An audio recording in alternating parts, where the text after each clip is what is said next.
దక్కించుకుంది. ఆ మహిళే మన ఆత్రం సుశీలాబాయి.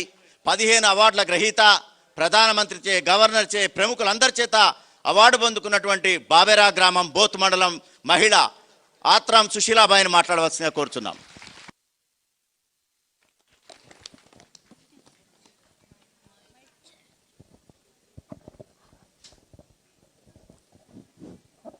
గౌరవ ముఖ్యమంత్రి సార్ గారికి, అలాగే మన సీతక్క గారికి, పెద్దలందరికీ, స్టేజ్ పైన ఉన్న పెద్దలందరికీ నా సందర్కుని రామ్. నా పేరు ఆత్రం సుశీల సార్. నా గ్రామం పేరు బాబేరా, బోత్ మండల్ సార్. నేను ఆదివాసీ గిరిజన గోండ్ మహిళ సార్. నేను అలాగే నా పేరు సుశీల, బోత్ మండల్. తర్వాత మా సంఘం పేరు సార్ జంగుబాయి సంఘం, బిఓ పేరు గణపతి సార్. అందులో నేను 2005లో నేను సంఘంలో జాయిన్ అయినా సార్. 2005లో జాయిన్ అయిన తర్వాత సబ్ద్రియాలు కానీ సిఆర్పికి చేసిన సార్. సిఆర్పి చేసిన తర్వాత 2008లో సార్ గ్రూప్ లీడర్ అయినా సార్. 2008లోనే వివో లీడర్ అయినా సార్. 2008లోనే మండల్ లీడర్ అయినా సార్. తర్వాత నేను ప్రతి విలేజ్లకు, ప్రతి సంఘాలకు, 42 సంఘాలకు, వివోలకు నేను మోటివేషన్ చేసి మన విలేజ్ కాకుండా, గ్రామాలు కాకుండా, మండలాలు కాకుండా, జిల్లాలు కాకుండా నేను పనిచేశాను సార్. మా పేద కుటుంబం సార్, మాది పేద కుటుంబం నుంచి వచ్చిన నేను సుశీలని సార్.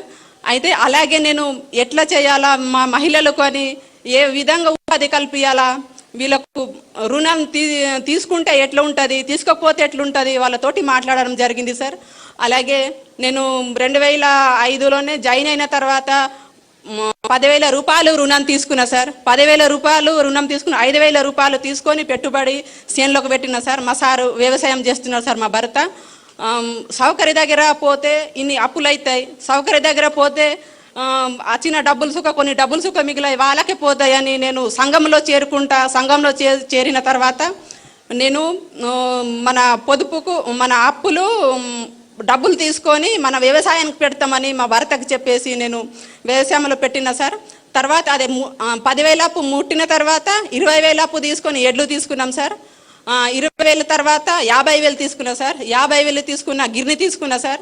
గిర్ని తీసుకున్న కిరాణా షాప్ వేసిన సార్.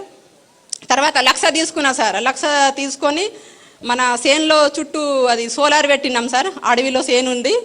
తర్వాత ఆవులు తీసుకున్నాం సార్, మేకలు తీసుకున్నాం సార్. అలాగే 2 ఎకరాల పొలం ఉంది సార్. ఆ పొలంలో మా సార్ పని చేస్తే మా సార్కు నేను పని కల్పించిన సార్. నేను పేదల నుంచి వచ్చిన సార్. ఇలాగే నేను నాలాగా 100 మంది కావాలని నేను కోరుకుంటున్నా సార్. మహిళలంటే ఏంటిది ఈ ముందుకు రావడం సార్. ఎంతమంది పిల్లలమ్మా? 2 బాబులు సార్. ఏం చదువుకుంటారు? Degree final year sir. చిన్నోడు 10th క్లాస్ సార్. చిన్నోడు 10th, పెద్దోడు డిగ్రీ. బాగా చదివించుకుంటున్నావా? అవు సార్, ఇప్పుడు చదువుకుంటున్నారు సార్. 2 చదువుకుంటారు సార్. మా సార్ వ్యవసాయం చేస్తున్నారు సార్, మా భర్త. ఇంటి ఆయనకు పని కల్పించినవు బాగానే ఉన్నది, కానీ కొడుకులను కూడా బాగా చదివించి IASలు IPSలు అయ్యేటట్టు బాగా చదివి తప్పకుండా సార్ మీద బాగా దృష్టి పెట్టు. తప్పకుండా సార్, తప్పకుండా సార్. పిల్లలు బాగా చదువుకున్నప్పుడే మీ జాతి కానీ మీ గూడాలు కానీ బాగుపడతాయి, ప్రాంతం అభివృద్ధి చెందుతుంది. బాగా చదివించు. చదువుకోవడానికి అవసరమైన సహకారం ఏం కావాలన్నా ఈ ప్రభుత్వం ఇస్తుంది. మంచి. ఈరోజు సార్ ఒక్క విషయం సార్, ఈరోజు ఇట్లా ఉన్నామంటే సార్ మేము మహిళలు, ఈరోజు మన మహిళలు గుర్తించి మన గౌరవ ముఖ్యమంత్రి సార్ గారు మమ్మల్ని గుర్తించి మొట్టమొదటిసారిగా మన కేసులాపూర్కు దర్శనం చేసి మన మహిళలతోని మాట్లాడడం చాలా గౌరవంగా ఉంది సార్. అలాగే నేను ఈరోజు మేము ఒక చిన్న ఉపాధి సంఘం నుంచి ఉపాధి దొరికిందని ITDAలో కోఆర్డినేటర్గా చేస్తున్న సాయి. 10,000 రూపాయలతోటి నేను ఆనాటి ప్రభుత్వం ఉన్నప్పుడు 10,000 రూపాయలు, 1 రూపాయి మిగిలిపోతుండే సార్. ఈనాటి ప్రభుత్వం వచ్చిందైతే 6,000 రూపాయలు నా చేతులు మిగులుతున్నాయి సార్. కేవలం మా ముఖ్యమంత్రి చేసిన సహాయం ఇది. మొట్టమొదటిసారి మన మహిళలకు గుర్తించి ఒక గుర్తింపు ఇచ్చిండ్రు సార్ మా ముఖ్యమంత్రి సార్ గారికి. ప్రత్యేకంగా మా మహిళలు, మా తెలంగాణ మహిళలందరికీ, మా ఇక్కడ ఉన్న మహిళలందరికీ, పెద్దలకి నా యొక్క ధన్యవాదాలు సార్. ధన్యవాదాలు. మీరు చెప్పేది ఫ్రీ బస్ గురించి చెప్పలేను. చివరికి 6,000 ఎట్లా మిగిలినాయి అనేది, ఆ 4,000. ఇప్పుడు ఆమె మాటే చాలా గట్టిగా ఉంటుంది, ఆత్మవిశ్వాసానికి ప్రతీక. కానీ ఉండడానికి ఇల్లు లేని పరిస్థితి ఆనాడు. కనీసం వర్షం వస్తే లేదు, ఎండకి ఎండే పరిస్థితి. కానీ ఇప్పుడు పక్కా ఇందిరమ్మ ఇల్లు, సొంత దుకాణం, గేదెలు, 3 బిడ్డలు ఉన్నత చదువులు చదివించింది. లీడర్షిప్కి ఆమె ప్రతీక. ఆమె మన సిరిసిన్న గ్రామం చెలిమెల మండలం సుమిత్ర గారు.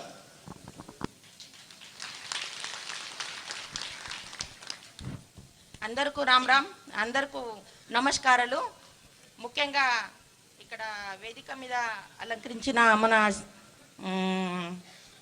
ముఖ్యమంత్రి గారికి, అలాగే మా సీతక్క గారికి, ఇక్కడ ఉన్న అందరు పెద్దలకు, నాతోటి వచ్చిన అక్క చెల్లెళ్ళకు, మహిళలకు నా ఉదయపూర్వకంగా నమస్కారాలు. నా పేరు సుమిత్ర, బేలా మండల్ సిరిసన గ్రామం మాది. నేను అప్పుడు ఒక పేద కుటుంబాలకు వచ్చిన అమ్మ. పేద కుటుంబాల వాళ్ళనే పెళ్లి చేస్తారు. కానీ పేద కుటుంబం నుంచి బయట వెళ్ళాలంటే అది చాలా కష్టం. నేను 1998లో ఒక డోక్రా మహిళలని ఇంద్రమ్మ అప్పుడు గ్రూప్లు తీసినప్పుడు గ్రూప్లో చేరుకున్నా. నేను గ్రూప్లో ఎట్లా అంటే, నాకు ఒక పూట మేము రజకులం, 4 ఇండ్లు ఇల్లు ఉతకాల, తిండి అడుకొని తినాల. అక్కడ గుడిసె లేకున్నా కూడా వేరే గుడిసెల పండుకొని మేము కాలం తీసిన కాలాలు కూడా ఉంది. ఎందుకంటే మాకు బయట ప్రపంచం తెలియదు. మరి ఆ ఆలోచనతోని ఒక 10 మందితోని కలిసి కూర్చొని, అక్క మనం ఎట్లా చేయాలా, ఏదో ఒకటి ఆలోచన చేస్తే కదా మన బతుకులు మన పేదరికంలోకి వెళ్ళి బయట అనే ఒక గ్రూప్ని తయారు చేసిన. నేను ఒక్కొక్క రూపాయతోని 30 రూపాయలతోని గ్రూప్ తయారు చేసిన. ఆ నా గ్రూప్లని బట్టి అన్ని 8 గ్రూపులు నా విలేజ్లో 8 గ్రూపులు తయారు చేసిన. నేను ఆ 8 గ్రూపులతోని నేను ఒక వివోని తయారు చేసిన. 2002లో వివోని తయారు చేసి ఆ గ్రూప్లో నా ఎస్ఎస్జిలో అభ్యుదయ ఎస్ఎస్జి నాది. అభ్యుదయ ఎస్ఎస్జిలో కూడా నాకు అధ్యక్షురాలుగా ఎన్నుకున్నాను. అక్కడనే వివోలో కూడా నాకు అధ్యక్షురాలు, పద్మావతి మండల్ సమాఖ్య బేలాలో కూడా నాకు అధ్యక్షురాలుగా ఎన్నుకున్నాను. అక్కడి నుంచి నా విలేజ్లో ఏమేం చేస్తే మేము బాగుపడతామని ఆలోచనతోని అందరు కలిసి బ్యాంకులో ఒక రుణాలు తీసుకొని, మా చిన్న అప్పులు తీసుకొని మేము ఒక 10 మంది 10 తీరుల ఒక పనిని కల్పించిన. చిన్న దుకాణము, గుళ్ళలు అల్లడము, కిరాణా షాపు, మేము అంటే రజకులు ఐరన్ చేసుడు అట్లాంటి తయారు చేసినాం. అట్లాంటి అప్పుడు నాకు చిన్న అందులోకెళ్ళి ఆదాయం వచ్చుడు స్టార్ట్ అయింది. ఆదాయం ఉంటేనే మనిషికి కొంచెం విలువ ఉంటుంది. ఆదాయం లేకపోతే ఆడదానికి విలువ ఉండేదే కాదు. అప్పట్లో మాకు ఇప్పుడు విలువ వచ్చిందంటే కనీసము మా చిన్న సంఘము వారనే మా అక్కలు నిలబడుతున్నారంటే, మా అక్కలు ఒకప్పుడు వంట దానము అదే మీకు అంకితం అన్నలు. కానీ ఈరోజు అన్నిటికీ ఎదుగుతున్నాం. అంతే మా స్వయం సహాయక సంఘము మాకు ఆర్థికంగా మళ్ళా బయట వేసే గౌరవం, ఇంకా మాకు ఏదో ఇంకా రకరకాలు ఇప్పుడు చూసిండ్లు ఇవి అన్ని మా సంఘాల ద్వారానే మేము పొందినామంటే మా చిన్న సంఘమే. ఇప్పుడు నాది సొంతంగా నేను ఒక ముగ్గురు పిల్లలని చదువుకుంటా నేను ఇక్కడ చిన్న నా ఆదాయం ఆస్తి స్టార్ట్ చేస్తే ఒక చిన్న పిల్లగాళ్ళకి ఆరోగ్యంకు పెట్టుకొని నేను ఒక గేదెని కొనుక్కున్నా. గేదెను పాల వ్యాపారం పెట్టుకున్నా. అక్కడికి పాల వ్యాపారం. ఎన్ని పాలు వస్తావు తల్లి? నేను ఫస్ట్ లో ఒక గేదె కొనుక్కున్నా సార్, బర్రెను కొనుక్కున్నా. ఊళ్ళో 10 ఇండ్లకు నేను ఒక్కొక్క లీటరు ఇట్లా పాలు పోసేదాన్ని. చిన్న 2 హోటళ్ళు ఉన్నాయి, అక్కడ కూడా పోసిందని. లీటర్కి ఎంత వస్తుంది?